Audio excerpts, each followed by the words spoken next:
we are very good about talking about women. We are not so good at talking about women as it pertains to the intersection of gender and race. We're just not. Organizationally, whether it's from capital allocation, it's kind of women first, but not recognizing that there are systemic barriers when you are a woman of color, when you are a Black woman. Organizations focus on the outcome. I want 10% more women in leadership, but they don't focus on what does that mean if I just get one more woman in leadership and I build the infrastructure around her. I respect any company that's brave enough, and I've seen some who have done that, that are brave enough to admit that they've made a mistake and said, hey, you know what?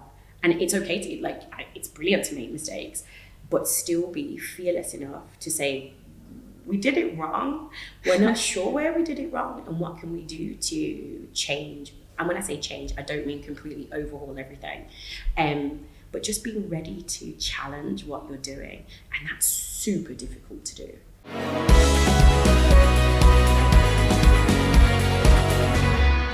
Welcome to Venture Ahead, IE University's entrepreneurship podcast. I am Valeria, a BBA student at IE, and I will be your host for this episode.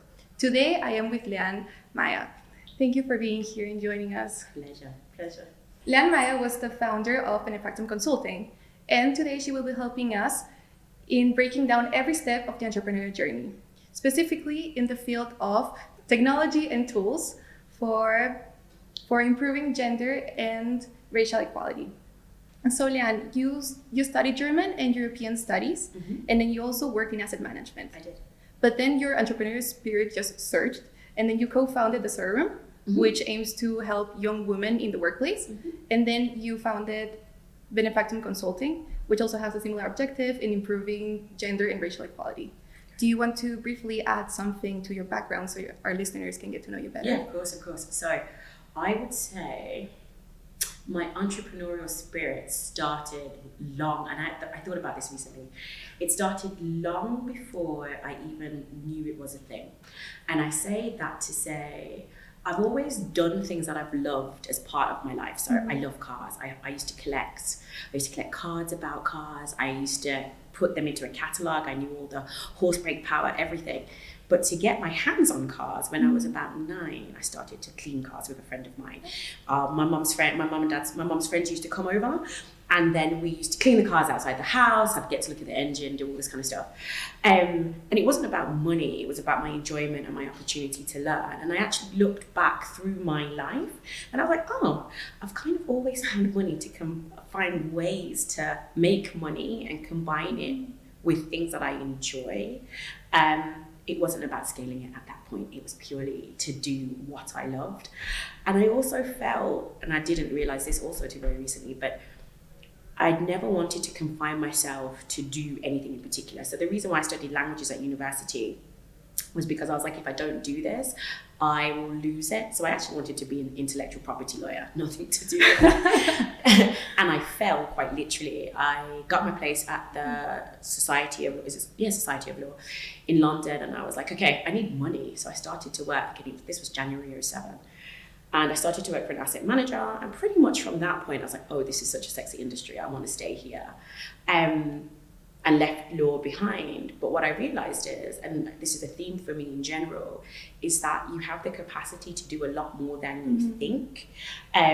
It's how can I connect to that in certain ways in my life? And I got to the point after being in corporate for 14 years that with little projects. So I've had a matchmaking agency. I went through a phase of, I used to create baskets for kind of high-end baskets with champagne and all this kind of stuff.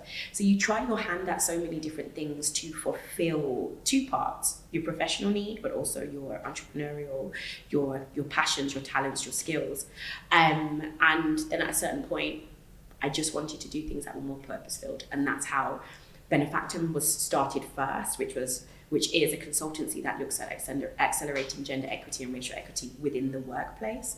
And then to be kind of holistic in my approach, I also co-founded, well, to be fair, I'm a lone founder now, but I founded the Room, which is all about the same topic of gender and racial equity, but it's looking at it from a different standpoint, which is first generation professionals, women from marginalized and minoritized backgrounds. So it's a big picture, but I call it the spoken wheel, right? So it's like in the center of everything that I do is gender equity, and I choose to express it in many different ways. So your life has been a little bit of a roller coaster, but then everything yes it's in the right place. Sometimes it doesn't fall in what feels organically like the right place. So, and this is to say, there is no, being an entrepreneur is probably 10% sexy, 90% not. And sometimes the things that you want to fall in a certain way, they don't. And you kind of feel annoyed about it, or you think it's poor planning or it's poor execution. And a lot of the times it's not those things. It's just that is not the right course or path for you at that time. And to start, I'm going to ask you the same question that we ask all of our guests here. What motivates you to wake up in the morning? This is a funny one. What motivates me to wake up in the morning? This is so cheesy, but it's true. It's building a better future for my children. That's what it is. I want the world to be a better place, and whilst you can't change everything because it's an overwhelming amount of things, their faces and their kind of options, I want them to have as many options as possible. And even if it's a small trickle-down effect, knowing that I'm doing something to change it rather than being someone who talks about it and moans about it and says how everybody else does it wrong. I'd rather do something, and even if it's not perfect, I'm still trying. That is actually very nice, because my parents told me the same thing. Like, we wake up basically for you, so it's very nice. It's cheesy, but it's true. Like, it's very true. I enjoy living for myself, and I'm not saying that everybody has to have that same motivation, but it's also nice to kind of think, if I can change something and make it better, yes, for my kids on an individual level, but it's about future generations above and beyond my children. That's the magic of life, right? You give something back to something bigger than yourself. And what made you focus on gender and racial equality in the workplace? We are very good about talking about women. We are not so good at talking about women as it pertains to the intersection of gender and race. We're just not. Organizationally, whether it's from capital allocation, it's kind of women first, but not recognizing that there are systemic barriers when you are a woman of color, when you are a Black woman. What does that look like? That conversation's kind of ramping up now, but even in an organizational perspective, there's still so little focus on it without people using words like it's political to drive change. And I was like, well, if I can bring light to that topic, but also really help people get to that space. I don't know if it's in my bio that you have, but I also wrote a book which is called Closing the Gap, how to include Black women in any gender equity strategy, which is essentially a part of that, which is creating or using a methodology and a framework to help organizations take that first meaningful step to improve retention rates, improve culture, improve the success of Black women within organizations, of women of color within organizations, not because they're not good enough, but because a lot of the times there's not been enough done to allow them to thrive. And now that we're in the topic of your book, Closing the Gap, what would you, if a reader picks up your book, what are they expecting when they open it? Like, what are they going to see inside of it? I'm going to actually base this on feedback, because I could have given you from my perspective, but that's boring to get the author's perspective. So I'll say, from feedback and the reviews and all the readers, the thing that I've enjoyed hearing the most is that what's resonated has been the fact that my book provides context and insight into the construction of the corporate world. And a lot of the times we don't look at the almost behind the curtain, right? We look at organizations, we see they're working, we understand processes, but we don't always understand how those processes initially came to be. And I'll give just a quick example, because I think it makes it a lot more relatable, which is, we talk about like the gender pay gap, right? Yes. And then you also have the ethnicity pay gap. all of those pay gaps that we see within the workplace were not accidental. So they were created because the premise was women weren't meant to stay in the workplace, but the premise also was is that the value of a woman was less than the value, or is less than the value of a man. And a lot of the times when people think about pay gaps, they think about it in terms of, well, we shouldn't have it, but this was what was wanted and created, revenue streams and profits for organizations because they created that disparity. So I would say it's providing context, it provides insight into why sometimes traditional methods of trying to create gender equity within organizations doesn't work. And that can be applied not just within the frame of the workplace, it can be applied to being a female founder, it can be applied to being a female founder of color, and just understanding that there are certain hierarchies in place and certain systemic barriers in place that kind of have led to the landscape that we live in now. How does this journey begin? How did you found your company? So I know everyone does things differently. I'm a perfectionist, which sometimes is at odds with being an entrepreneur. And so one of the things that I did before I even decided whether I was going to even do this, was I went on a business accelerator course without a business. Because I wanted to understand, there was so much about full-time entrepreneurship that I had no idea about. I wanted to understand a little bit about the methodology around marketing yourself. I wanted to understand a little bit about sales funnels. So before I even took the step, I just went out and informed myself first to be like, is this something I want? Is this something that I can do? So that was the first step. And then the second step was really, when it came to what I wanted to do, that was actually really clear to me. And that was a culmination of expertise in the things that I've been studying, the things that I'm drawn to, which is kind of team creation, strategy, organizational transformation, but combining that with something that I was also very passionate about, which was gender equity and racial equity. So they're kind of, what should it be? Because it's around kind of providing services and products. In that sense, it was a lot easier rather than me having to kind of create, let's say, an app or create something that there's a direct end user. So that kind of eliminated a lot of the challenges in terms of what is it that I want to do? But what I also very quickly found out is what you think you will be doing, or what I thought I was going to be doing, is not what I ended up doing. So I think yesterday there was a really cool panel or conversation, and I think it was Dan, I can't say it in English, Wagner, anyway, I'll just say the way I can say it. He basically was just saying, you don't know what your customer wants until you get out and do it. And that's so true. What I thought we would be doing is not what we ended up doing, or partially, but it was also kind of learning that the needs were not what I expected them to be, and being able to, or deciding to roll with that instead of kind of resisting it. And how does Benefactum Consulting help companies accelerate gender equality? What are your core focuses? So it's not because I'm being pedantic, but there's a reason why I'm saying this.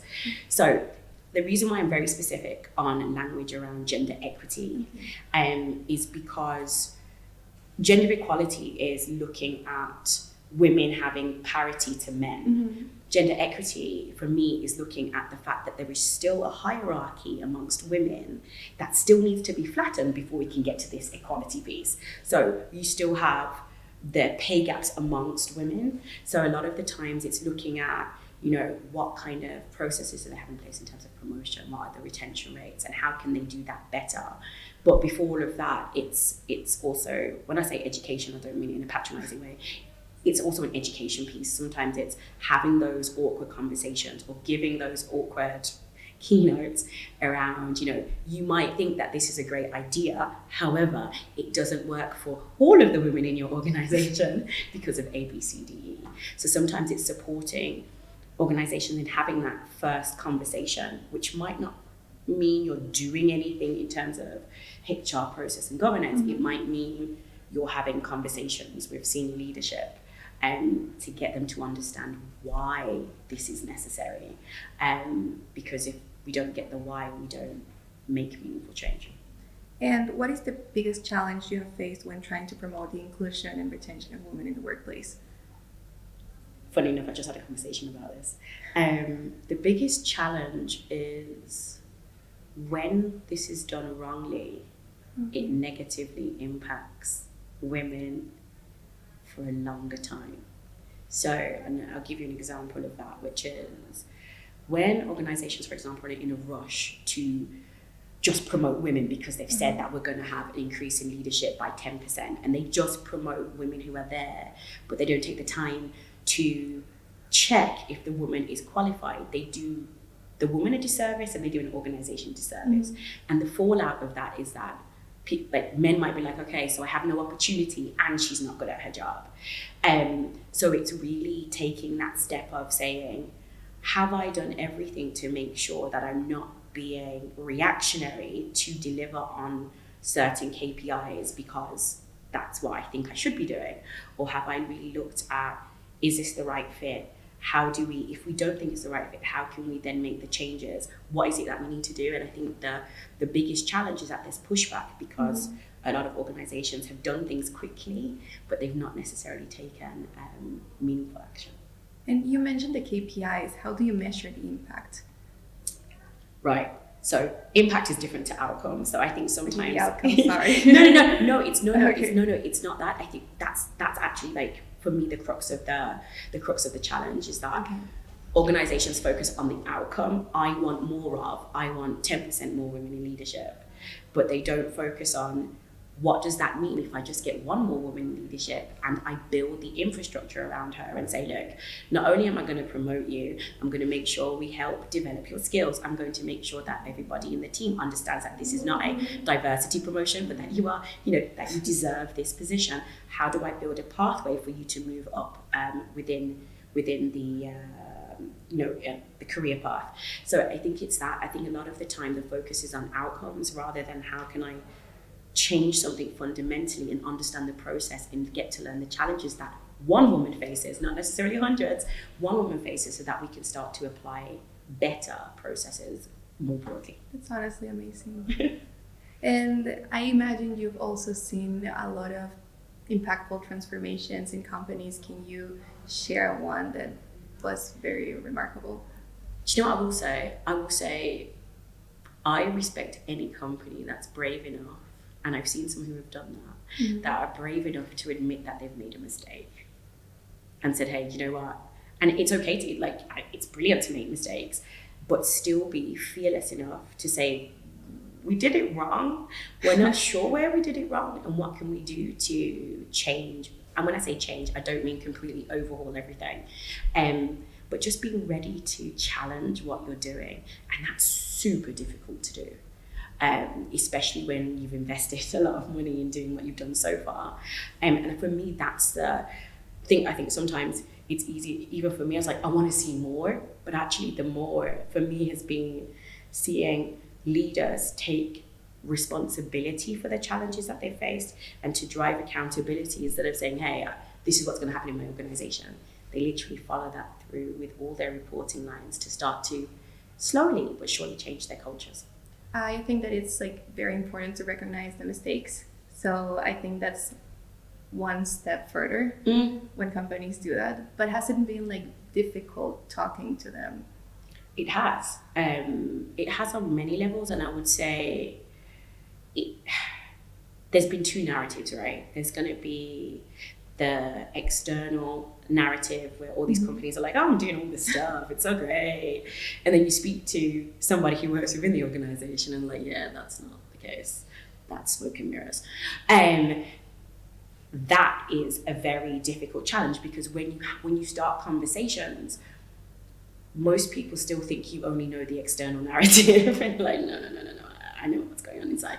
So that's been a really big challenge. And then it's also, once you publicize so much, how do you then retract it and say, we overinflated what we said we were going to do? So I think, that becomes a big challenge. And I think this is a challenge that loads of organizations in general are facing now is they overpromised, they've under-delivered, but they don't know how to communicate it.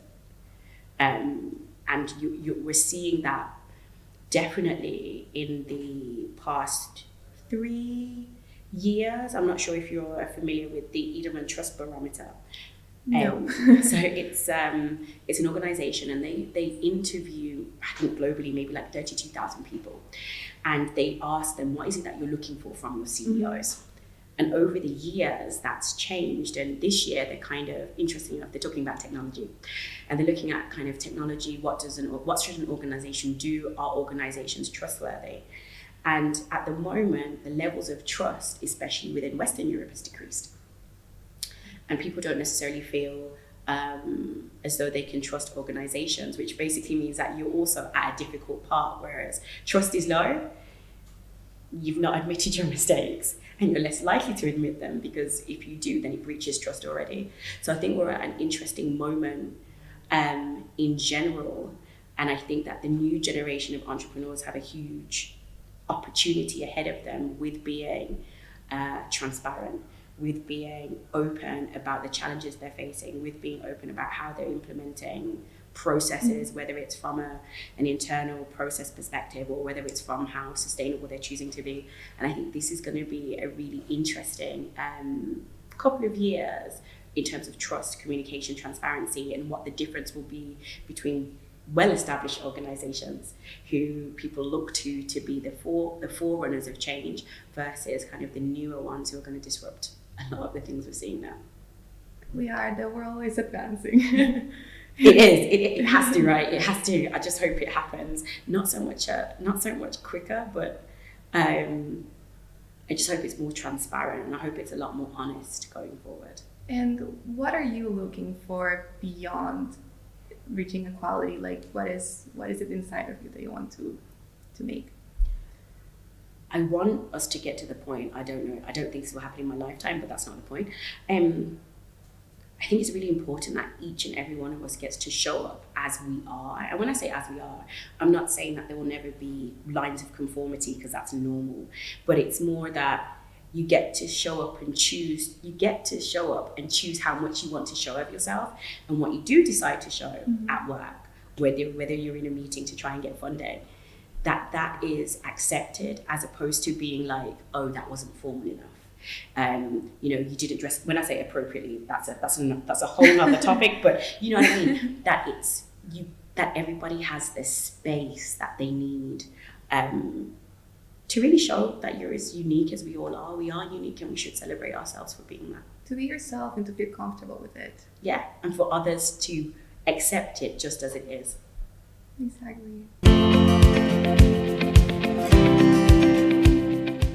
Now we're going to go through to the other section of the podcast, which is called the Entrepreneur's Inbox, in which we receive questions from students and our listeners. Right, got it. So the first one is, for businesses looking to start their journey towards gender equity, what first steps do you recommend they take? Ask questions, whichever format you choose. That can be survey, that can be just conversation, like really informal conversation.